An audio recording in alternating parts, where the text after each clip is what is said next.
আল্লাহ পাক সর্বপ্রথম সৃষ্টি করলেন আরশে আজিম। কি সৃষ্টি করলেন? এবং আরশটা পানির উপরে ছিল। কিসের উপরে? পানির উপরে। এরপরে আল্লাহ রাব্বুল আলামিন সৃষ্টি করেছেন কলম। আল্লাহ পাকের কাছে লাউহে মাহফুজ আছে। লাউহে মাহফুজ মানে সুরক্ষিত একটা ফলক। এখানে আল্লাহ পাক কলমকে বললেন লিখো। কলম বলল যে মায়াদা একটু, আমি কি লিখবো হে আল্লাহ? আল্লাহ পাক বললেন কিয়ামত পর্যন্ত যা যা হবে, শেষ দিন পর্যন্ত যা কিছু ঘটবে লিখে ফেলো। কলম লিখে ফেলেছে কিয়ামত পর্যন্ত কি কি হবে। অতএব আপনার রিজিক নিয়ে এত টেনশন করার কোনো দরকার নেই। বিয়ে শাদী হচ্ছে না, এই জন্য কবরে গিয়ে মানত করার কোনো দরকার নেই। সময় মতো হবে ইনশাল্লাহ। যখন রিজিক তাকদিরে লেখা আছে, সময় মতো ইনশাল্লাহ হবেই। তাকদিরের বাইরে কিছু হবে হবে না। তো আল্লাহ পাক তাকদির লিখে ফেললেন। এমনকি লাউহে মাহফুজে কোরআনও লিপিবদ্ধ আছে। সূরা বুরুজ পড়েন নাই? বাল হুয়া কুরআনুম মাজিদ ফি লাউহিম মাহফুজ। লাউহে মাহফুজ থেকে কোরআন মাজিদ নাজিল করা হয়েছে প্রথম আসমানে। এরপর প্রথম আসমান থেকে আস্তে আস্তে ধাপে ধাপে বিভিন্ন ঘটনার পালাক্রমে রাসূলুল্লাহ সাল্লাল্লাহু আলাইহি ওয়াসাল্লামের কলবের মধ্যে জিবরাইল আলাইহিস সালামের মারফতে ওহী করা হয়েছে। এই হলো কোরআন, যেটা নাজিল হতে সময় লেগেছে 23 বছর।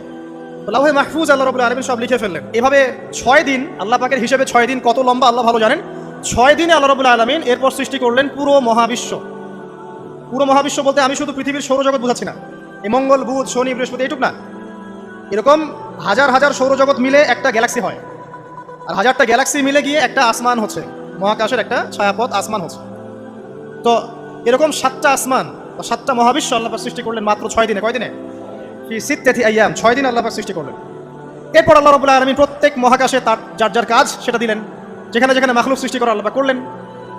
আল্লাহ রাব্বুল আলামিন মালায়েকা সৃষ্টি করলেন নূর দিয়ে। কি দিয়ে? আলো দিয়ে। আলোর মধ্য দিয়ে আল্লাহ রাব্বুল আলামিন ফেরেশতা সৃষ্টি করলেন। আল্লাহ পাক জিন সৃষ্টি করলেন। জিন কি দিয়ে?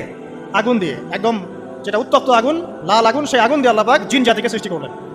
সৃষ্টি করার পর আল্লাহ রাব্বুল আলামিন জিন জাতিকে পৃথিবীতে পাঠিয়েছেন। কোথায়? আর এখন মানুষ পৃথিবীতে যা করছে, জিন জাতীয় কিছুটা এরকমই কাজ করেছিল, বরং তার চেয়েও হয়তো বেশি করেছিল। পৃথিবীতে সে ফিতনা আর ফাসাদ সৃষ্টি করেছিল। এক পর্যায়ে আল্লাহ রাব্বুল আলামিন জিন জাতিকে ধ্বংস করে দিলেন।